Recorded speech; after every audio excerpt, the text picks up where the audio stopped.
escenario que sí nos toca a todos. Aquí a todos. A PRD, a Cambios Democráticos, a panameñistas, al independiente, al católico, al evangélico, al protestante y al que no cree en Dios. Por decir algunos perfiles. Y es la economía. Y por esa razón hoy nos acompaña Felipe Chapman, es economista. Hemos estado conversando desde inicios de semana con Carlos Araúz, un economista, banquero, y él hablaba de una cifra de entre 100 a 111 millones de dólares de pérdidas diarios con este tema de los cierres. Ayer tuvimos aquí al presidente de APEDE que hablaba de 80, Cámara de Comercio 100 millones. Al ser yo pyme, recibo mensajes de muchos pymes.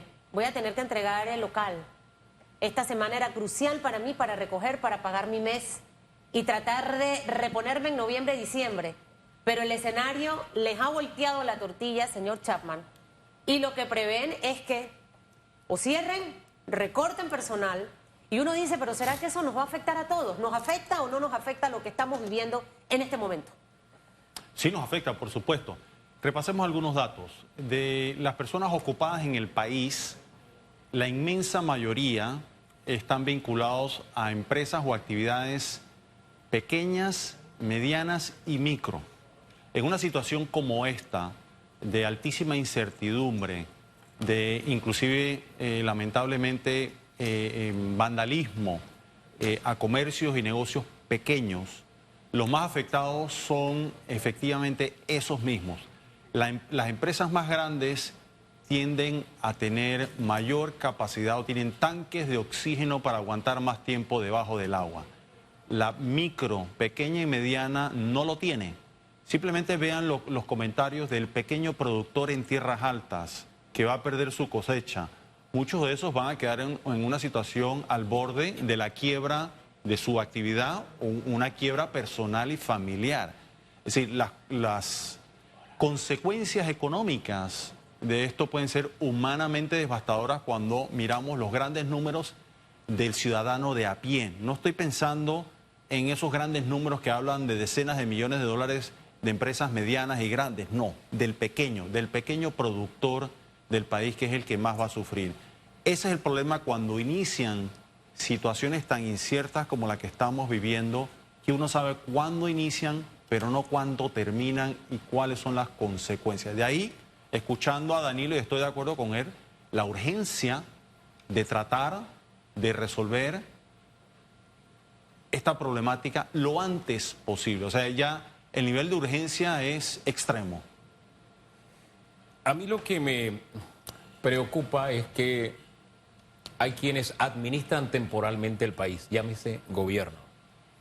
Y los mensajes que, hombre, el del presidente, los que uno sigue recibiendo de parte de la propaganda, la información que se manda también desde la propia presidencia, nos hablan de un escenario de enfrentamiento o de reacción ante lo que está ocurriendo, no de acción de, hey, vamos a solucionar esto. Y me preocupa la prolongación de la crisis si el gobierno no tiene esa lectura que nos acaba de dar don Danilo y que usted dice, yo coincido con ella. Y creo que la mayoría de los panameños, por las personas con las que uno tiene contacto, que le llaman, que le escriben, también. Entonces me preocupa ese detalle, porque usted puede querer solucionar las cosas de, aquí hemos dicho desde el primer día, es diálogo, es entendimiento, es sentándonos a ver qué hacemos con esto. No ha habido ese paso. Y el paso lo tiene que dar el gobierno. Entonces me preocupa que el gobierno tarde en entender que ese es el camino. Eso me preocupa, porque ahí sí es muera Sansón y los filisteos. No sé si usted lo ve de la misma forma. Bueno, el tiempo apremia, definitivamente.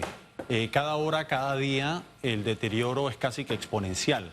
Y es como la famosa frase de la bola de nieve que va creciendo con el tiempo. Miremos lo variopinto de estas protestas. Tenemos de todo, desde jóvenes que protestan de noche, vestidos de luto pacíficamente, hasta otros grupos que si cierran calles y grupos más extremos de anarquía, de vandalismo, de delincuencia. Y eso no es solo Panamá, como decía Danilo, comparto esa expresión, lo hemos visto, lo vimos en Estados Unidos, lo hemos visto en Europa, lo hemos visto en América Latina. Una vez que estos movimientos que realmente no tienen una homogeneidad se salen de las manos completamente y se puede volver una anarquía. Y menciono homogeneidad porque yo he dedicado a prestar atención a leer las opiniones en las redes sociales, escuchar a la gente en los medios tradicionales, radio, televisión, y uno escucha de todo, desde personas que dicen, yo lo que quiero es que cierren la mina, otros lo que dicen, yo quiero mejores términos y condiciones, me preocupa el medio ambiente, el cierre de la mina, la pobre supervisión ambiental que tiene el Estado panameño. Otros dicen, realmente otros no vinculan sus frustraciones ni con la mina. Dice, estoy cansado de la corrupción, estoy cansado del abuso, estoy cansado del atropello, del abandono, ya hay de todo. Entonces, yo lo llamaría como contrario al famoso principio de la sociedad de la confianza, que es fundamental para el desarrollo económico humano. Estamos ahora mismo viviendo lo equivalente a la sociedad de la desconfianza, que inicia por la pérdida de confianza de los ciudadanos en términos generales de sus autoridades electas, principalmente gobierno, llámese poder ejecutivo y legislativo, y de allí eso se va trasladando a otras partes de la sociedad a forma tal de que es la pérdida de confianza inclusive del vecino. ¿Cómo ganar esa confianza? Entonces es muy, muy complejo. Bueno, ahí es donde se requiere un nivel de liderazgo realmente importante, ¿no? Que realmente logre calmar las aguas, traer una discusión más racional, y por supuesto que esto viene de las medidas que se puede hacer si el problema, si el detonante, que yo no creo que es la única causa del problema, el detonante en este momento es el contrato minero, por ahí debe empezar a atacarse. Yo creo que lo han dicho claramente analistas, es decir, si el gobierno no tiene la facultad y el legislativo tampoco de derogar un contrato ley y lo que queda es la Corte Suprema, bueno, los ciudadanos apelando a la Corte Suprema de Justicia para que actúe con la mayor celeridad posible. Eso no quita que el presidente pueda hacer otras cosas, llamar a una moratoria de toda la actividad minera aparte de este contrato hasta que se reforme, actualice o modernice el Código Minero. Y así como eso se pueden ir tomando otras medidas similares que envíen señales a la población de que se está reaccionando ante la crisis. Y que se tranquiliza de una manera u otra. Creo que dentro de los puntos, Danilo es un hombre muy sabio, que mencionaba Danilo, el tema del tiempo y de abrir ese espacio precisamente, que estas 24, 48 horas en materia de resolver esa explosión social que tenemos son vitales, señor Chapman, porque de no hacerlo, la situación puede empeorar. ¿Cuál sería el deadline? En materia económica en materia social estamos hablando de 24 a 48 horas para encontrar una vía de solución al problema que tenemos en este momento, generar una mesa de diálogo, una mesa de trabajo, de conversación, pero en materia económica, ese deadline, o sea, ¿hasta cuándo nuestra economía puede aguantar más cierres como los que hemos tenido y afectaciones económicas que van desde el micro hasta el más grande? Y el más grande tiene colaboradores, y el más grande también puede tomar decisiones como desvincular colaboradores, acortar jornada laboral y, ¿por qué no?, hasta cierres de empresas. Entonces, ¿cuál sería ese deadline en materia económica? ¿Qué tenemos para tratar de encontrar una luz La en este oscuro respuesta camino? es no hay deadline. ¿Por qué? No hay una fecha de cumpleaños. Porque, y esto es la parte más difícil de explicar en términos económicos, porque en una situación de crisis sí vamos a ver una evolución muy acelerada y consecuencias rápidamente visibles en lo político y en lo social. Y hay abundante literatura, tanto a nivel de países como de empresas globales que han pasado crisis, que si no atacan el problema, hacen un mea culpa y lo reconocen y actúan rápidamente, en 24, 48, 72 horas se pierde la oportunidad y se cierra esa ventana de solucionar. Económicamente toma más tiempo.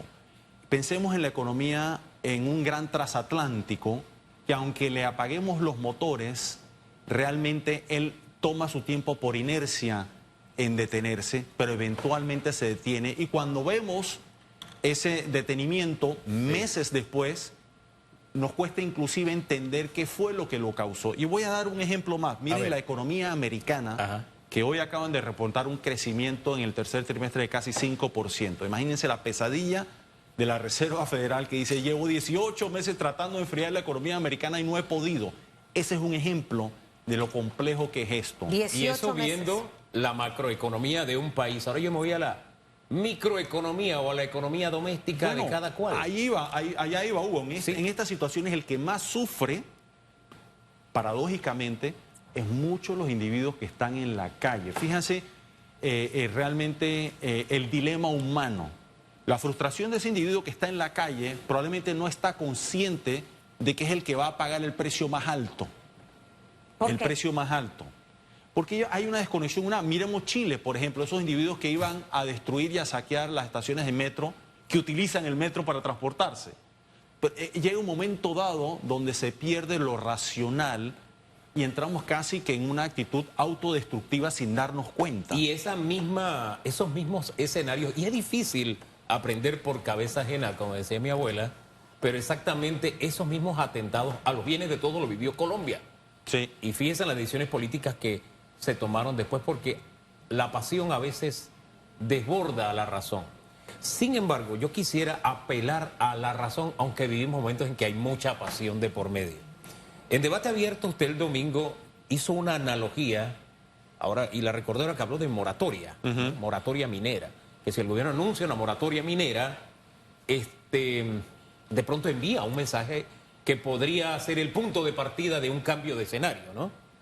La pregunta es, ¿moratoria que incluya este proyecto o el resto de los proyectos que están en el tapete? Recuerdo que don Danilo usó una frase muy interesante. Él dijo, es que vamos a discutir ahora si nos tomamos la leche cuando ya no la estamos tomando. Y usted Sí. dijo, esto es como tomar una decisión así. Es como que los opositores, porque aunque usted no lo crea, hubo gente que se opuso a la ampliación del canal, salieran hoy y dijeran, cierren la ampliación del canal. Esa fue la analogía que usted Sí. hizo. El escenario de hoy no es el mismo de cuando conversamos la última vez. Sí. ¿Usted cree que es válida una moratoria con el contrato o sin el contrato? De acuerdo a las aguas como han corrido en estos días, ¿usted cuál es la propuesta? Yo voy a exacta? dar mi opinión. Yo A soy ver. un ciudadano más.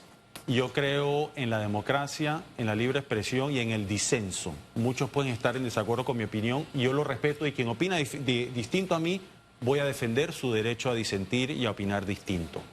Yo creo que cerrar la mina que está operando ya, creo que sería una mala decisión. Sin embargo, respeto la opinión de quienes piensan que lo que más le conviene al país es cerrar la mina y entrar en una negociación de cierre, indemnización, etcétera, que no sabemos cuánto tiempo ni qué consecuencias trae. Es una decisión válida que tienen todo su derecho de plantear.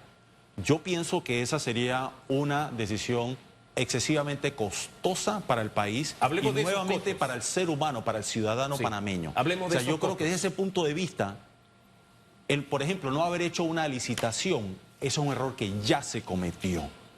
Haber otorgado esta mina, haber permitido y que ocurriese la inversión que ya se realizó y que ya está operando, ya se hizo. Esa es mi opinión. Soy un ciudadano más y puedo formar parte de una minoría muy pequeña. Y si la mayoría del país lo que piensa es que la mina se debe cerrar, yo respeto. Yo creo en la democracia, en el libre disenso y en lo que los ciudadanos de un país Y es decidan. parte de la vida eso, la democracia es eso. Así es. Hay democracia en el hogar pero que debe y haber, fuera. Susan, tolerancia Claro. a tener opiniones distintas. Tolerancia para entender y respetar, por ejemplo, cuando yo no uso mis redes sociales para hablar de temas políticos. Las uso de manera personal. Es mi decisión, 100%. Las personas que quieran ver mi manejo en cuanto al tema de la mina lo pueden revisar desde enero de este año, Y con yo- apreciaciones muy puntuales. Mira, Susan, yo he escuchado los argumentos del cierre de la mina y le he prestado atención. Yo soy una persona que me gusta analizar opiniones opuestas y muchas veces cuando hay un argumento racional e inteligente, bien argumentado, logran cambiar mi posición. ¿Lo convence? Me convencen. Sin embargo, lo que he leído, escuchado hasta el momento, desde un punto de vista no apasionado, sino racional, Claro. de qué es lo que le conviene al país, aún no me han convencido. De pronto alguien tiene unos argumentos aún mejores que no lo he escuchado y no lo he leído, pero hasta el momento no me han convencido de que ese es el camino más conveniente para el país. Ahora, en este momento, con lo que usted nos ha planteado, ya Panamá económicamente venía golpeado, sectores como el de la construcción, el turismo, sectores que han sido golpeados a lo largo de estos últimos años desde la pandemia hacia acá. El turismo que venía golpeado desde mucho antes de la pandemia. De no aprovechar esas 24 o 48 horas que hablaba Danilo Torre en ese aspecto social, ¿cuál sería el desenlace en materia laboral para el cierre de este año 2023? ¿Qué puede pasar si continúan los cierres? Empresas pueden cerrar, puede aumentar de 8.9% el desempleo. O sea, el escenario, disminuir la generación de inversión extranjera en Panamá. O sea, ¿cuál es ese escenario en materia económica no positivo para nuestro país de postergarse estas manifestaciones? Todo va a depender del desenlace de lo que estamos viviendo, la duración, la intensidad y las consecuencias. Si esto se alarga y se torna más violento, no me cabe la duda de que el desempleo va a aumentar. Las decisiones de consumo de los hogares, es decir, ¿quién va a tomar la decisión, por ejemplo, de comprar una vivienda nueva, de comprar un automóvil nuevo ante tanta incertidumbre? Lo que mueve esta economía somos los privados, somos el individuo a pie que consume y que invierte. Por ejemplo, el comprar una vivienda es una inversión, el que invierte en ese micronegocio está invirtiendo, eso es lo que mueve la economía, pero parte de la confianza. Si piensa que no va a poder pagar esa casa nueva o que el dinero que invierta en esa empresa o microiniciativa lo va a perder por la incertidumbre, no lo va a hacer. Así de sencillo. Así que de ahí es donde viene la importancia de eso. Y ojo, reitero, yo no creo que el problema que estamos viviendo ahora es atribuible 100% al contrato de la mina. Sí, esto es un desgaste. Así es. Una acumulación. Y es atribuible a órganos del Estado específicos. Es atribuible al comportamiento de la Asamblea Legislativa que la ciudadanía lleva meses, si no años, advirtiéndolo, y los diputados hacen caso omiso y en gran medida también participación del órgano ejecutivo en muchas de sus medidas o en la falta de toma de decisiones o en la falta de transparencia. Aquí se critica mucho y molesta mucho a la sociedad que no haya suficiente transparencia, que no haya rendición de cuentas, que posiciones como, por ejemplo, leyes como la de conflicto de intereses, para mencionar algunas. Es decir, es un cúmulo de temas que hay una gota que derrama el vaso. A mí lo que me preocupa, y le comparto la preocupación para preguntarle, es, el gobierno podría haberse tentado a apostar al cansancio. Que bueno, estos se cansan y alargamos, y cuando bajen las presiones, y aquí no habrá pasado nada y seguiremos gobernando. Bueno, eso fue lo que hicieron los militares a finales de los 80 y todos sabemos el desenlace. Bien.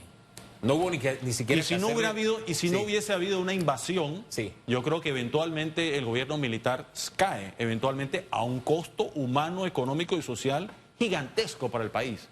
Pero no se iba a poder sostener indefinidamente. Bueno, ya usted como que me leyó la mente porque le iba a decir, las recetas que se han utilizado históricamente de alargar las crisis, hemos terminado pagándolo económicamente muy caro. En esa época a la que usted nos retrotrae, hombre, aquí hacíamos las transacciones con papelitos. Es correcto. Era la economía del trueque. Bien, entonces, ¿a qué nos llevaría que se apostara por parte de quienes administran temporalmente el país la posibilidad de, no hombre, estos se van a cansar, esto en 2 semanas, en 1 semana o en un mes ya esto será historia o será una anécdota? ¿A qué nos va a enfrentar en el día a día de los panameños? Bueno, yo apelo a que lo que triunfa es la razón y la lógica, la razón. Es decir, que haya realmente una lectura y un análisis muy frío de la situación que estamos viviendo, que provoque y eso mueva, esa reflexión mueva a hacer cambios del curso que seguimos. Aunque estaríamos comparando peras con manzanas, hay que aceptar que si la cifra de pérdidas de la economía ha sido 100 millones por día, ya estamos arriba del 50% de lo que dice el gobierno que aportaría la mina. Yo no sé si esas cifras son ciertas o no, son estimaciones. Estoy tomando una estimación. Sí. Aparte, medir las pérdidas de la economía global no es lo mismo que medirlo con aportes. Sí. Son dos cosas distintas. Total. Pero apelo a la... Usted está hablando de la razón. El gobierno estará razonando esta realidad, ya sea 100, o sea 60 millones, o sea 120. Por eso tomé la de 100, que es la que está en el medio de los Muy buena diferentes observación, cálculos. muy buena observación. Habría que, depende de qué tanto se extienda esta crisis. Tú podrías hacer el análisis, bueno, recibo esos 700 y tantos millones de dólares y lo mido con cuánto perdió la Dirección Nacional de Ingresos, por ejemplo, en impuesto a la venta o ITBMS perdido, por consumo que se perdió, impuesto a la renta de empresas que perdieron dinero y no generaron utilidades que tienen que pagar renta, de empleos perdidos de personas cuyos salarios o ingresos también pagan impuesto a la renta, impuesto a la importación, porque se deja de importar muchos productos, ya sea de consumo final o productos intermedios. En efecto, tu análisis o tu apreciación apunta en la dirección correcta. Muy prematuro decir que una cosa va a ser mayor que la otra, pero la premisa es válida. La premisa es válida en este momento y al final invertir o no invertir, octubre, noviembre y diciembre, lo que queda de octubre, señor Chapman. ¿Recomendable o no recomendable por lo que usted acaba de mencionar hace un momento cuando respondía a mi interrogante de que quién se va a atrever a comprar una casa, a comprar un carro, pero también muchos que quizás estamos pensando en invertir en este momento? ¿Invertir sería arriesgado? ¿Invertir sería mover la economía? O sea, ¿cuál sería ese planteamiento, no? Muchas empresas que para fin de año contratan más personal por la actividad económica de su negocio. Mira, yo peco por ser a veces muy optimista tiendo a ver, y es una falla, lo reconozco, tiendo a ver el vaso medio lleno. Panamá ha sido un país muy resiliente. Yo creo que esto no va a quebrar el país, ni va a desaparecer, ni vamos a caer en el desastre.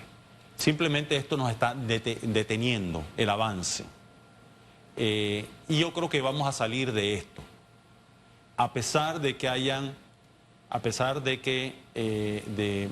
intenciones legítimas, de molestias y de protestas, y que hayan grupos violentos o que están promoviendo la anarquía o que tienen otra agenda. Yo creo que el país va a salir adelante y eventualmente yo no pierdo la esperanza de que como ciudadanos vamos a llegar a un punto donde se van a realizar cambios, y eso es parte de la democracia también, sí. Exigir correctivos. Hay que ser ojalá no por medio de la violencia, claro. Pero exigir correctivos y que se realicen. Y yo estoy apostando en el sentido figurativo de la palabra de que eso va a ocurrir y que va a haber un cambio de curso y que vamos a retomar la senda de la paz y eventualmente yo creo que se va a recuperar el consumo en la inversión. Pero eso sí, el tiempo perdido es perdido. Definitivamente. Es como hablar de la pandemia. Sí. El cierre de la pandemia, ese año donde la economía se contrajo casi 18%, es tiempo perdido. Punto. Que nos tomó 2 años recuperarlo. El tiempo no se recupera. O sea, esa es una clave de la vida y al final es lo que nos debe quedar a todos los panameños. 24 a 48 horas. Yo voy a cerrar porque los apuntes de Danilo me han encantado. 24 a 48 horas tenemos. Reconocer el problema. Algo que nos cuesta mucho. Reconocer cuando tenemos un problema.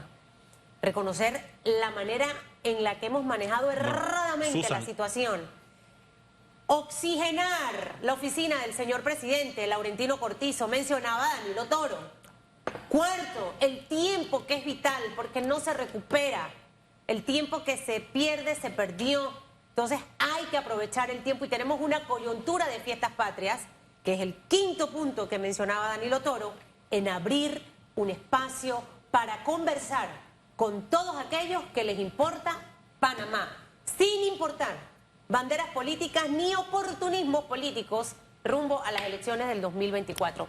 Queremos a Panamá y queremos ver a un Panamá sano, a un Panamá libre, a un Panamá donde todos podamos transitar y aportar a nuestra economía, señor Chapman. Yo me voy en su línea también, soy optimista y sé que las cosas van a mejorar. Una reflexión final, por favor. Mira, yo ojalá que nos esté escuchando el presidente de la República, y cuando digo no solamente a nosotros tres, a los ciudadanos, y nosotros tres aquí somos ciudadanos que emitimos una opinión y somos unos más, no tenemos realmente la facultad ni el poder para tomar esas decisiones. Ojalá esto llame a la reflexión y regresando a lo que decía Susan, para resolver un problema lo primero es reconocerlo y admitirlo. Y esto no se trata de salir en este momento, salir a buscar culpables, sino de resolver. Resolvemos el problema ahora y si queremos después se pueden buscar culpables si ese es el mérito o si algunos quieren. Pero en este momento lo urgente es resolver el problema, reconocer, hay un problema y este es el plan de acción para atacar ese problema y apaciguarlo de la forma más rápida posible y ojalá de forma inmediata. Esa sería mi reflexión para las autoridades electas, que en este momento eso significa poder ejecutivo, poder legislativo y nuevamente hago hincapié en el poder judicial, que ojalá también reciban la urgencia de la ciudadanía ante esta situación. Tienen demandas ya presentadas ante la Corte, ojalá puedan reaccionar con gran celeridad y tomen una decisión que realmente mande señales altas y claras al país. Y en esa última línea se sumó o se manifestó ayer el Colegio Nacional de Abogados, porque en este espacio le hemos dicho precisamente al Poder Judicial, desde el día martes, si la memoria no me es infiel, un pronunciamiento no puede esperar 20 años. No puede esperar 20 años. Entonces es el momento en que todos los panameños debemos apuntar en la misma dirección y es solucionar el problema, porque prolongarlo después de la crisis que hemos vivido, esto es muera Sansón y los filisteos. Yo creo que eso usted no lo quiere ni para usted ni para su familia. Nosotros no lo queremos para nosotros y nuestra familia. Nadie lo desea. Este país puede alcanzar mucho cuando se decide hacerlo, pero la sartén por el mango la tienen en este momento esos tres poderes que acaba de mencionar don Felipe Chapman. Gracias por su orientación esta mañana, don Felipe. Gracias a usted por la invitación.